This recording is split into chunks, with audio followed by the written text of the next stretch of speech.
Hey guys, what's going on? And welcome to another video. And to everybody who's new out there, welcome to my channel. And to all my new subscribers and commenters and everything, thank you. I really appreciate it. I really enjoy reading all the comments and all the great discussions we are having.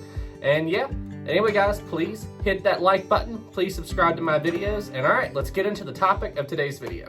In today's video, we're going to be talking about the Titanic's 4 funnels, and we're going to discuss what happened to them on the night the Titanic sank and what caused them to fall the way that they did. You see, it's all really very simple. As the Titanic was leaving the Earth's atmosphere, it had to ditch the 4 funnels in order to shed the weight so the Titanic could actually enter a low... Okay, trying to get back on track here. What we're talking about is how when the water seemed to reach the base of the Titanic's funnels during the sinking, it just looked like the Titanic's funnels just had a structural collapse and just seemed to fall over when the water surrounded the base of the funnels. And we do have a pretty good idea that the water was a major culprit in causing the funnels to collapse, because the Titanic's last 2 funnels located towards the back of the ship, which were above the water at the time of Titanic's breakup, didn't fall over until the Titanic broke in 2. So what happened to the first 2 funnels that caused them to fall the way that they did? The first thing to understand about the Titanic's funnels and why they fell the way they did is how these funnels were built as structures at the time. You see, the Titanic's funnels, while they look like they're very strong, very stable structures, they're not. Now, they're fine and stable under normal circumstances, like when a ship's at sea. But these big steel towers are completely hollow on the inside, minus some pipes or whatever, but they're only meant to, to get smoke away from the ship. So these structures, under extraordinary circumstances like the night the Titanic sank, it wouldn't be too hard for them to start to have a structural collapse when the flooding reached the funnels. Another thing to keep in mind when talking about the structural integrity of the funnels, you can see from this model that the Titanic's funnels have a slight angle to them. They're leaning a little bit more towards the back of the ship. And the reason this is so that when the Titanic was at sea and the smoke was coming out, the funnel's smoke would actually blow towards the back of the ship and not bug the passengers. So, the Titanic's funnels had these cables that was laid out all around the funnel. And these cables were one of the primary methods of holding the funnel to the Titanic.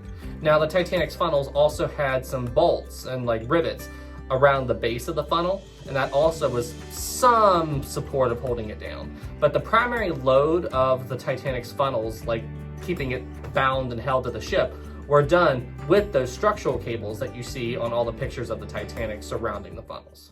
So these structural cables that are holding the Titanic's funnels in place, they already have strain on them due to the angle at which the funnels are sitting on the ship. So when the water reached the funnel and began to aggravate these cables, it's not that much of a stretch to think that these cables could not handle the additional strain that was being put on the funnels by the incoming water. There's one more thing we need to talk about that could have a factor in what happened to the Titanic's first funnel and caused it to collapse, and that is the Titanic's expansion joint. Now, an expansion joint, in the case of Titanic, I'll tell you where it is first. The expansion joint was located right behind the first funnel, and it goes all the way down the ship. The Titanic had 2, but we're only going to talk about the first one. Now, what an expansion joint did is it allowed the Titanic's hull to flex while the ship was at sea. So if it encountered waves and a section of the Titanic's hull was exposed to air and wasn't in the water, the Titanic's hull could flex and bend so that some rough waves or whatever wouldn't cause the Titanic to just break apart or, ironically enough, split in 2. So the expansion joint was designed to deal with that. And Second Officer Charles Lightoller noticed that as the Titanic's final plunge began, you could actually see the expansion joint in the decking of the Titanic. He noticed that the expansion joint appeared open. So that means that the Titanic's hull was flexing and warping due to the weight of the water going in the Titanic sinking. So you're probably thinking, what does all this about the expansion joint have to do with the Titanic's first funnel? Well, a few of the support cables that held the Titanic's first funnel in place, a few of those cables actually went over and were behind the Titanic's expansion joint. So the first funnel is here, let's say the expansion joint's right here. A few of the support cables for the first funnel were behind the expansion joint. So that means that when the Titanic was beginning its final plunge and the water was surrounding the funnel and beginning to influence it, the support cables not only were trying to hold up a funnel, which is already kind of a flimsy structure due to how hollow it is on the inside. But the cables were also having to deal with the strain of the Titanic as the hull is bending due to the weight of all the water coming in and the ship sinking. So when you think about all these factors, it's really not that hard of a stretch to see, yeah, this structure is not going to hold up, it's going to collapse. Okay, so that more or less covers the Titanic's first funnel, but what about the second funnel? The second funnel wasn't around the expansion joint, so what caused the second funnel to collapse just like the first funnel did? Well, the second funnel is a little bit of a different story. There was a survivor from the Titanic tragedy, and his name was Jack Thayer, and he was in a position to really observe what the second funnel was doing. And he said that when the second funnel collapsed, he noticed that the second funnel around the base of it exploded into a big shower of sparks and fire. Now, I'm not saying that the entire funnel erupted into flames or anything, but what he said was that it appeared that the second funnel, that when it started to fall, there was a spark or an ignition at the base of the funnel, and that the whole funnel seemed to lift up and collapse at the same time. You'll see what I was just talking about in a moment in this sinking animation by Titanic Honor and Glory. You'll notice the second funnel begin to collapse, and as soon as it does, you'll see a small little fire or explosion erupt. This is what Jack Thayer said he saw. And as far as what caused this little explosion, well, there are several theories about this.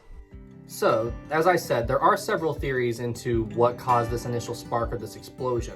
And you see, the way the Titanic's funnels worked, you see they each serviced a pair of boiler rooms. You see, funnel 1 was boiler room 6 and 5, the second funnel was 4 and 3, and the last one was 2 and 1. So, basically what they think happened, boiler room 4 did not start flooding until 2 a.m., about 20 minutes before the Titanic sank. But boiler room 3, I don't have the exact timing for when it flooded, but it stands to reason that since boiler room 4 didn't flood until really close to the end, boiler room 3 was probably still not completely flooded at the time of the second funnel collapse. So the general theory is a rush of hot air or something within that boiler room could have sent a fire up. It could have been the steel of the funnel getting warped by the water. It could have made a spark and ignited something. There's a lot of theories as to what happened to the second funnel which caused it to erupt into a fireball like that. The reason that the first funnel didn't is because boiler room 6 and 5 were already completely flooded and all the fires put out. But because boiler rooms 4 and 3 may have still been pressurized, that could have been one possible source for the explosion that people saw with the second funnel. So the Titanic's last two funnels, which remained above the water throughout the sinking, they fell when the Titanic split in two and the hull of the ship suffered a massive structural failure. The support cables and stuff for the Titanic's flimsy funnels couldn't handle the momentum and the strain, and they just fell over and collapsed when the Titanic finally split in two and began its final plunge. Anyway guys, that's it for this video, but before we say goodbye, I do need to say one more thing. These are all really just theories as to what happened to the Titanic's funnels. We don't know for certain. You know, the only thing we do know is that the funnels fell, and we know based on what survivors said that they saw and observed. We don't know 100% what happened. I did some research on this topic before I started working on this video, and this is the generally accepted information in the Titanic community. But hey, these are all just theories, and if you guys have any theories or any ideas on things I didn't cover, please let me know. Based on everything that I read and observed, I do think that what I said is very plausible. I think it's very possible that this is what caused the Titanic's funnels to fall. But I am very curious to hear your all's thoughts, so please let me know in the comments below. And one last thing, I do need to give a shout out to Justin Gaming, and I'm sorry if I don't say this right, Abel Zaval, I can't say it, but these two people actually, they're in my comment section, and they actually gave me the idea for this video. So guys, thank you very much. I really appreciate it. This was a ton of fun and a lot of work to do all this research. And as I said, if you guys have any other ideas or any other suggestions, please let me know. Leave it in the comments and I will take a look at it. All right guys, you all be safe out there. You all have a good one.